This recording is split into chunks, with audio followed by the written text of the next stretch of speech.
இந்த கதை சில வருடங்களுக்கு முன்பு கோயம்புத்தூர்ல நடந்த ஒரு த்ரில்லிங்கான உண்மை சம்பவம். இந்த கதை ஒரு பழைய வீட்டை பற்றியது. இப்போவும் மக்கள் அந்த வீட்டு பக்கம் போக பயப்படுவாங்க. ஏனென்றால் இரவு நேரத்துல அந்த வீட்டுக்குள்ள யாரோ நடக்கிற மாதிரி சத்தம் வரும். ரவி, அருண், திவ்யா 3 பேரும் நெருங்கிய நண்பர்கள். ஒரு நாள் இந்த பழைய வீட்டை லாக் பண்ண போறோம் என்று முடிவு பண்ணாங்க. வீட்டுக்குள்ள நுழைந்த உடனே ஒரு வித்தியாசமான ஸ்மெல் வந்தது. அருண் சொல்றான், இது என்ன ஸ்மெல், ரொம்ப வைடா இருக்குன்னு. ஆனா மீதி 2 பேரும் அவன் சொல்றத காதுல வாங்காம இக்னோர் பண்ணிட்டாங்க. டார்ச் லைட் மட்டும் அடிச்சுட்டு அவங்க ஹாலுக்கு போனாங்க. அப்படி போறப்போ ஒரு சின்ன சத்தம் கேக்குது, டக் டக் டக்.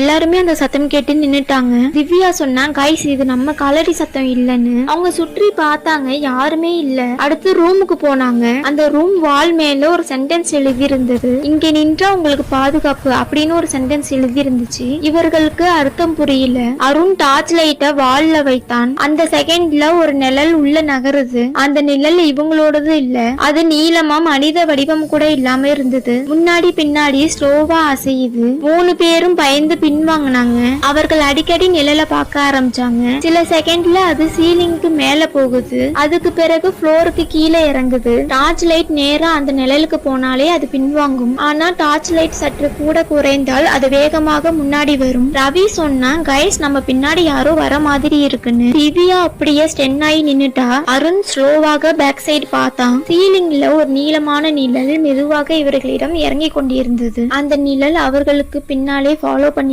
வருது. அது மனித உடம்பு இல்ல, ஆனா மனித ஹைட்ல இருக்குது. அவங்க ஓடணும் என்பதை ரியலைஸ் பண்ணாங்க. அவங்க மூவரும் ஒரே ஓட்டம். அந்த நிழல் சீலிங்ல ஒட்டிக்கிட்டு வேகமா மூவ் ஆச்சு. அவங்க வீட்டுக்கு வெளியே வந்து கேட்டை தாண்டின உடனே அந்த நிழல் நின்னுடுச்சு. அந்த நேரத்துல அவர்கள் போன் ரெக்கார்ட்ல ஒரே ஒரு சத்தம் மட்டும் ரெக்கார்ட் ஆகி இருந்துச்சு, நீங்க வெளியே போய் விட்டீங்க, ஆனா நான் உங்களை பார்த்துக்கிட்டே இருப்பேன். அந்த வீடு இன்னும் காலியாகத்தான் இருக்கிறது. இரவில் அங்கு கால் சத்தம் மட்டும் கேட்கும். இன்னும் நிறைய ஸ்டோரி சொல்ல போறேன், அதுக்காக சப்ஸ்கிரைப் பண்ணி பாருங்க.